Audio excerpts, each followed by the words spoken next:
Welcome back, my friends. I hope you're all doing well today.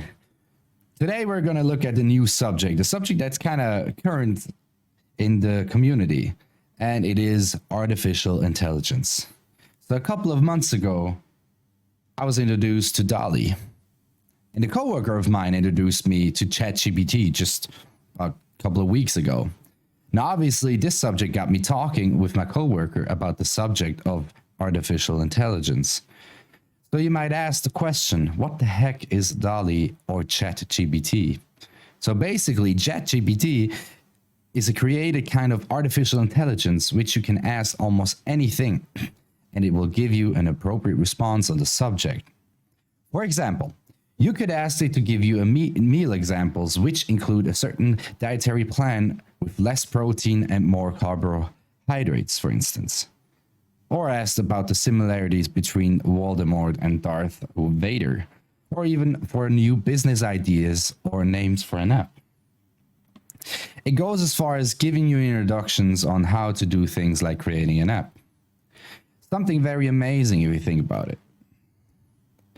Now, DALL-E is basically a further evolved project of the same group which spits out images according to your description. That is just crazy in my mind. These images are created from scratch with information that the AI picks up from the internet and mashes it together to create a whole new picture. Now that you understand what I'm talking about, let's get to my thought. So I asked ChatGPT to give me similarities between Voldemort and Stalin. Obviously, this question wasn't completely random, as I knew that J.K. Rowling, author of the Harry Potter books, and the creator of the antagonist Voldemort, said herself that she based the character on different real-life people. But what was interesting is that ChatGPT answered the question, but stated at the end that it should be noted that one of the two is fictitious while the other is a real person, and the similarities and facts should be carefully used because of that reason. Now, hearing that from a bot was interesting to me, but it did not sprung a thought yet. Later, I asked ChatGPT to describe lying in a positive way, as I was interested what it would spit out. After giving examples of when lies are possibility in instances, like you want to hide a surprise, it gave an interesting starting and ending statement. As an AI language model, I cannot promote or condone lying, as it is ethically and morally wrong to deceive others for personal gain or to avoid the consequences of one's actions. And in the end, it gave the finishing statement, please note that lying can have serious consequences and it is generally not a recommended course of action. It is always better to be honest and communicate openly and respectfully with others. Now, obviously, this is information which was provided by the creators to ensure certain legal security. Nevertheless, it got me thinking, and now hopefully it gets you thinking. An AI uses the words ethically and morally in the same sentence. To me, that is kind of ironic, as AI shouldn't have any emotional or ethical attachments and should base its decisions purely on logic and facts. But then again, shouldn't it? It shouldn't, right? Because it's called artificial intelligence for a reason, meaning it shouldn't be just a computer making rational decisions. No, it should create basically kind of a mind of its own. Depending on your own thoughts, you think AI can be life-changing, either a good way or it will take over the world soon. Nevertheless, I got my brain wheel spinning again because I wonder, if statements like the one that ChatGPT mentioned are fed by a creator, can you really call it AI? Since in extreme cases, it will just say something that it was taught to ensure a certain legal security. Is AI dangerous or something powerful to use for good? In my case, I think a computer making decisions purely on logic and facts is something that can be used for good. However, I wouldn't say it should make these decisions and the actions that come with it. It should be more on an advisory level. Taking a classic ethical dilemma example, the trolley problem. If you are unaware of this dilemma, let me explain it quickly to you. So you got the train that is running on its track.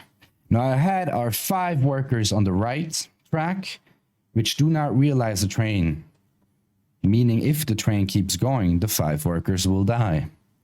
But there is an option. You can pull the lever and let the train run on a second track. Here's the catch though. On the second track, there's a single worker performing his or her duties. The problem with this example is that no matter the choice, it is always going to be bad. Now, an AI, for example, would solely base on facts choose to save 5 workers with only this information given because of the simple math 5 against 1. A human might have a lot of more struggle with this decision, understandably. Now, where I think AI can help is to make these decisions clear just based on the facts. For instance, let's say a human has to make the choice, but for the sake of our thoughts, has all the time necessary to make that choice. In the example of the 5 workers are the same, but the single worker is someone the person knows well. Do you think the person would still choose the single worker to save 5 now that an emotional attachment has been detected? Since the computer, at least how I think of it, would not change its decision, giving the human at least a more rational decision. The person still might pick the single worker, but at least there's a rational option to think about. Now let's further evolve that plot. Let's say the person would pick the 5 workers over the single one because of the factor 5 to 1. But now there's a new fact.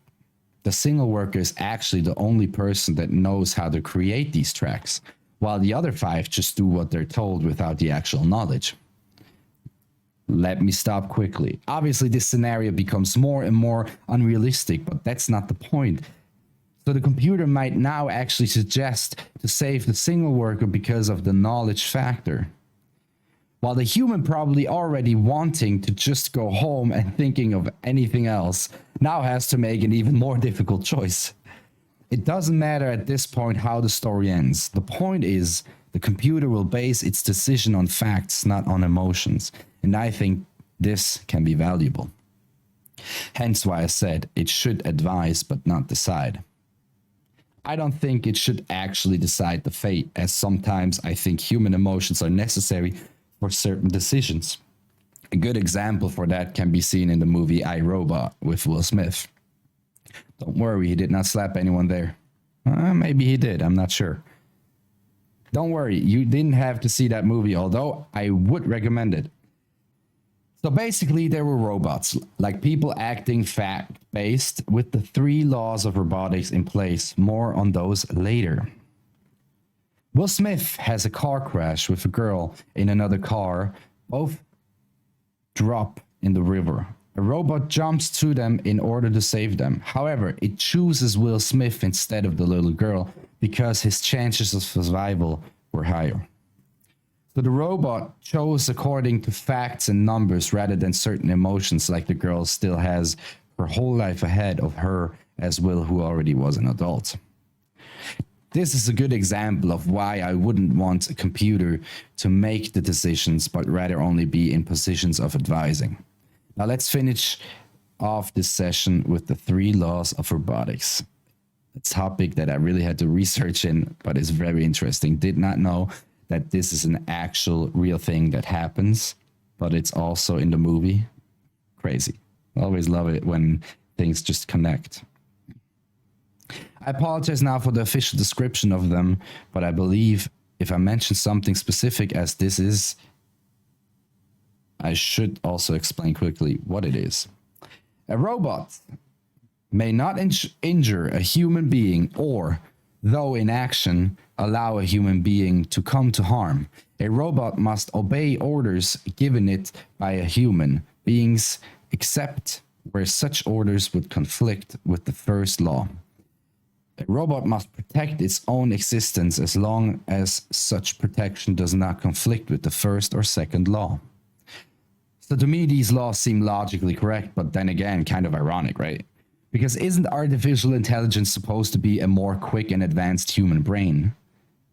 Obviously, emotions aside, because of what I heard, was at this point, it is only information that we can feed the AI to react a certain way depending on the situation. But since it should evolve itself more at one point, doesn't these laws seem ironic since humans do not have them? And if it happens, give a robot an issue on not deciding at all, since the laws forbid it from deciding something. Obviously, the subject of artificial intelligence is complex and not just black and white.